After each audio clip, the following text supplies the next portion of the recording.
स्वागत है आपका। तो चलिए शुरू करते हैं। थोड़ा सा व्हाट एंड व्हाई, क्या मतलब क्या हम यहाँ पर पढ़ने वाले हैं इस लेक्चर में और क्यों हम पढ़ रहे हैं।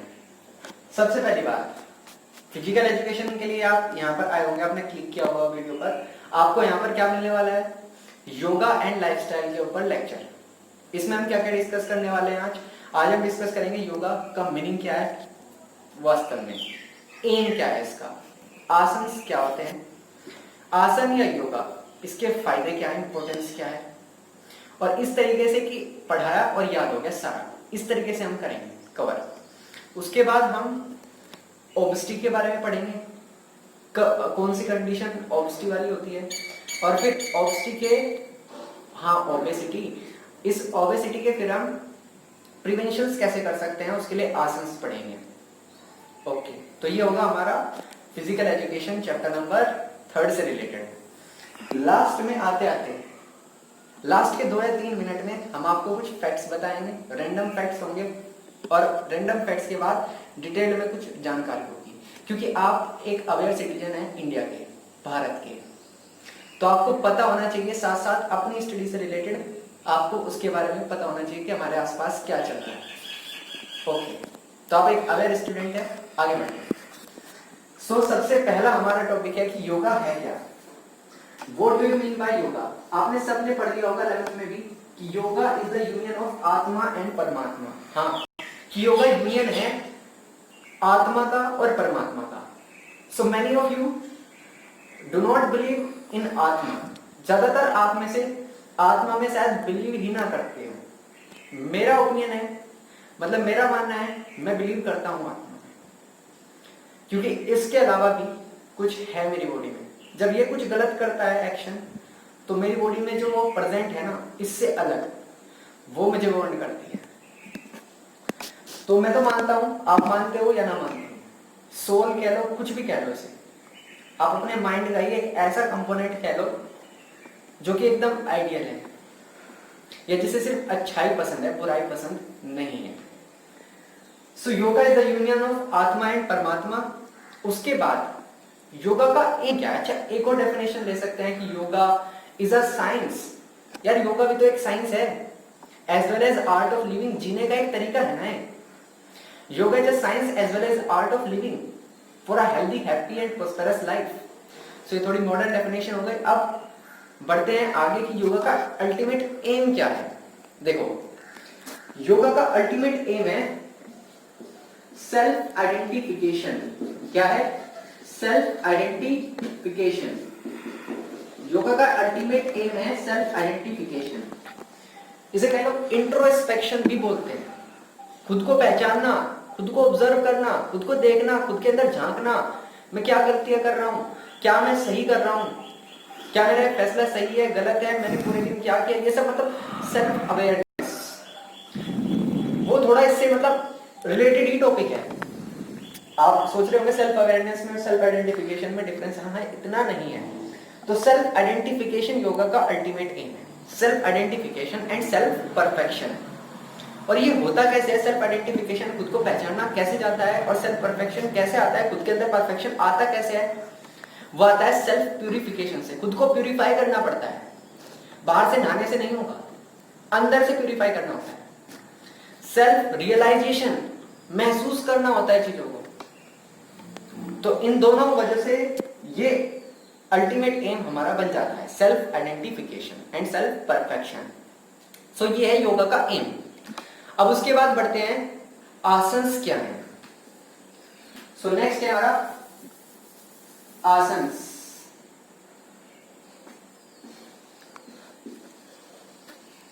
Asanas. So what about asanas? अच्छा आप खुद सोचें, आपकी राय में आसन्स है क्या? जरा 5-10 सेकंड का पोज लेके देखिए। किसी को आसन करते हुए देखते हैं या खुद करा है कभी आसन, तो इसका मतलब क्या है?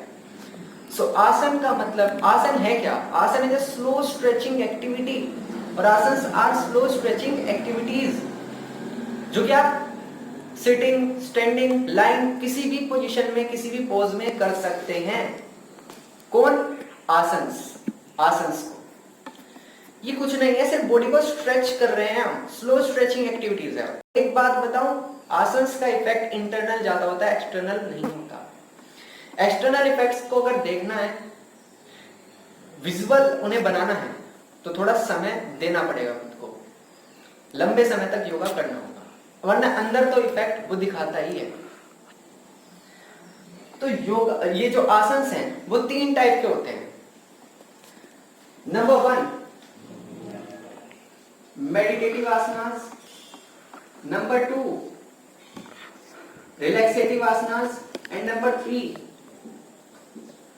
करेक्टिव आसनास। देखो डिफॉर्मिटीज के बारे में आपने पढ़ा होगा, फ्लैट फुट के बारे में तो पढ़ा होगा ना। जब छोटा बच्चा होता है तो उसके पैर में फर्क होता है, ठीक है, उसका जो फुट है वो फ्लैट होता है, लेकिन वो धीरे धीरे ठीक हो जाता है। कुछ बच्चों में रह भी जाता है, बहुत ही फ्यू में, तो उन्हें एक्सरसाइज वगैरह करके उसे ठीक करना पड़ता है। अगर आप बच्चे को जबरदस्ती चलाने की कोशिश करेंगे तो फ्लैट फुट उसका रह जाए, इसके चांसेस ज्यादा है। तो बच्चा अगर आपके आसपास कोई हो, छोटा बच्चा, तो वो अपनी मर्जी से जब चलेगा तभी, हाँ थोड़ी बहुत कोशिशें करे, लेकिन जबरदस्ती चलाए मत। सो मेडिटेटिव आसनास क्या होते हैं? जो हमारे माइंड को ठीक रखते हैं, हमें फोकसिंग में हेल्प करते हैं, हमारी मेमोरी पावर को बढ़ाते हैं। रिलैक्सेटिव आसनास जो स्ट्रेस को रिलीज कराते हैं बॉडी से। और करेक्टिव मैंने बता दिया, फिजिकल डिफॉर्मिटीज को ठीक करने में या प्रिवेंट। देखो एक तो होता है प्रिवेंट, एक होता है cure. Prevention is better than cure. ये प्रिवेंशन में भी हेल्प करते हैं और ये क्योर में भी हेल्प करते हैं। कौन? आसनास, योगिक आसनास। अब आसनास के फायदे क्या हैं या योगा के फायदे क्या हैं, सबको पता है। हमारी बॉडी के अंदर कितने ऑर्गन सिस्टम्स हैं? 9 ऑर्गन सिस्टम्स हैं। कौन कौन से? अच्छा मैं भूल जाऊं तो माफ कर देना। कौन कौन से? एक तो मस्कुलर सिस्टम, एक स्केलेटल सिस्टम, एक रिप्रोडक्टिव सिस्टम, एक एक्सक्रीटरी सिस्टम, एक सर्कुलेटरी सिस्टम, एक रेस्पिरेटरी सिस्टम और 2 और सिस्टम्स हैं। 9 सिस्टम्स हमारी बॉडी के अंदर है। और 2 कौन से रह गए? कौन से रह गए? हाँ, एक नर्वस सिस्टम और एक इम्यून सिस्टम। तो ये 9 सिस्टम्स है हमारी बॉडी के अंदर। तो इन सब पर योगा का पॉजिटिव इफेक्ट होता है। आप बस लगा के लिख सकते हैं, मतलब हेडिंग्स बनानी है ना तो चेंज कर करके लिख देना। क्या? कि इंप्रूव्स डाइजेशन, जो इम्यून सिस्टम है उसे एफिशिएंट बना देता है।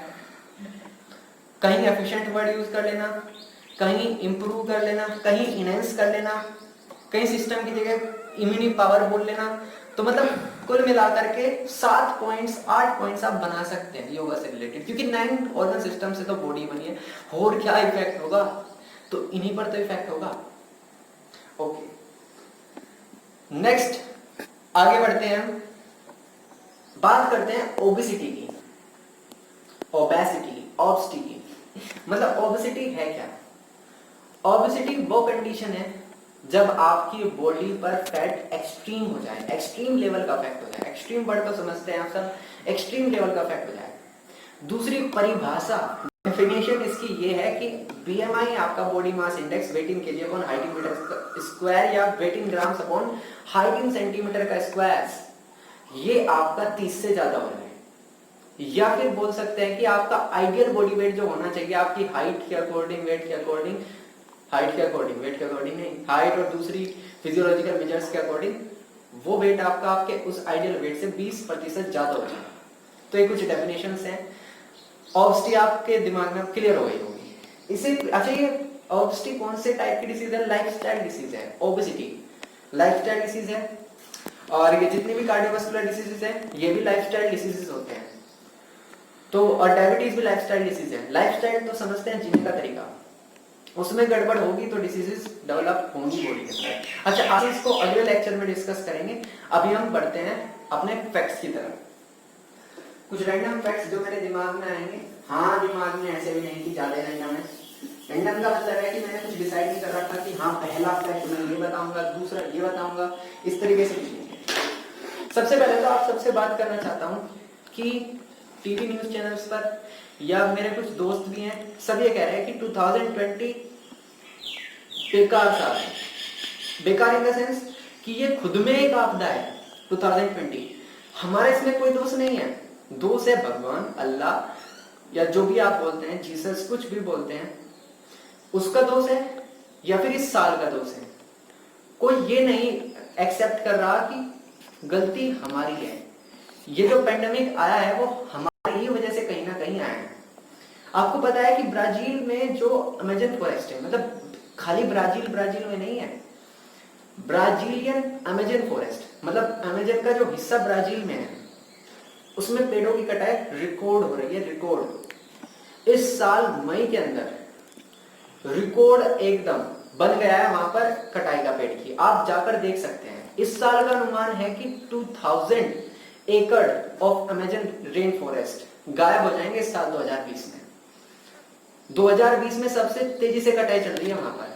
अभी के जो 5 महीने गए हैं, अभी तो जून आधा ही हुआ है, इन 5 महीनों में सबसे ज्यादा फास्टेस्ट रेट से कटाई वहां पर हुई है। नंबर 2, ये क्लाइमेट क्राइसिस जो चल रहा है ना, ये हमारी वजह से ही चल रहा है। अभी फिलहाल जितनी प्लास्टिक है वो तो ठीक है, ठीक नहीं है मतलब आगे बता रहा हूं, 2050 में जो मछलियां है ना, फिशेस, स्मॉल बिग कैसी भी, मीडियम साइज कैसी भी, उनसे ज्यादा प्लास्टिक हो जाएगा। वो माइक्रो प्लास्टिक हो, मैक्रो प्लास्टिक हो, कैसा भी प्लास्टिक हो, लेकिन इतना तय है कि वो 2050 तक मछलियों से, फिशेस से ज्यादा हो जाएगा। वो किसके कारण हो रहा है सबको पता है, हमारे ही कारण हो रहा है और किसी के कारण नहीं हो रहा। We human beings destroy everything to comfort ourselves. हम खुद को कंफर्ट प्रोवाइड कराने के लिए किसी का भी हार्म करने से कोई कतराते नहीं है। तो ये एक साल की गलती नहीं, ना भगवान की गलती है। ये जो अभी मौसम बदल रहा है, मौसम इन द सेंस कि कभी ज्यादा गर्मी, कभी ज्यादा सर्दी, ये भगवान नहीं कर रहे, ये हमारी वजह से हुआ है। तो ये तो था रैंडम जो मेरे दिमाग में है। अब बात कर लेते हैं, अभी इंडिया चाइना का कॉन्फ्लिक्ट चल रहा है। आपको पता है कि जो इंडिया चाइना बॉर्डर है तिब्बत के अंदर, वहां पर 5 पॉइंट्स पर ये इंटरव्यूजन हुआ है, मतलब घुसपैठ हुई है। फटाफट बता रहा हूँ, 3 से 4 किलोमीटर पे एंटर कर चुके हैं चाइनीज ट्रूप्स, और वहां पर उन्होंने जो बंकर्स बनाए हैं वो बंकर्स कंक्रीट के बंकर्स हैं। 2017 में डोकलाम में जो थे वे बंकर्स नहीं थे, वे सिर्फ टैंक थे और वे टेम्परेरी थे। अब की बार कंक्रीट के बनाए उन्होंने वहां पर। इसका मतलब है चाहते हैं कि परमानेंट इंक्रोचमेंट उस लैंड का कर ले। इंक्रोचमेंट मतलब अधिग्रहण कर ले उसका, और वो भी जो मतलब सही नहीं है क्योंकि वो इंडियन टेरिटरी है। और ये पॉइंट्स, पांचों पॉइंट्स कहाँ है? गलवान वैली और पेंगोंग लेक के पास। ठीक है, इतनी जानकारी काफी है। और एक ये बता दूं कि इंडिया अब स्मार्टफोन्स या फोन्स कह लीजिए, मोबाइल फोन्स का लार्जेस्ट मैन्युफैक्चरर तो नहीं है, लेकिन सेकंड लार्जेस्ट मैन्युफैक्चरर बन गया है। हम एक्सपोर्ट कर रहे हैं इस 2019-20 में हमने नेट एक्सपोर्ट किया है। नेट एक्सपोर्ट का मतलब है कि हम एक्सपोर्ट तो करते थे मोबाइल फोन्स पहले भी, इंपोर्ट भी करते थे, एक्सपोर्ट भी, मतलब देश से बाहर भी भेजते थे, देश के अंदर भी मंगवाते थे। अब की बार हमने देश के अंदर जितने मंगवाए ना उससे कई गुना ज्यादा बाहर भेजे हैं। 5 या 6 मिलियन फोन्स हमने इंपोर्ट किए, मतलब 50 से 60 लाख फोन हमने अपने देश में मंगवाए, और 3 करोड़ समथिंग लैक्स हमने भेजे। तो काफी बड़ा गैप आ गया कि बार नेट एक्सपोर्ट हमने किया है। तो इतना काफी था। तो पढ़ाई करते रहिए। धन्यवाद।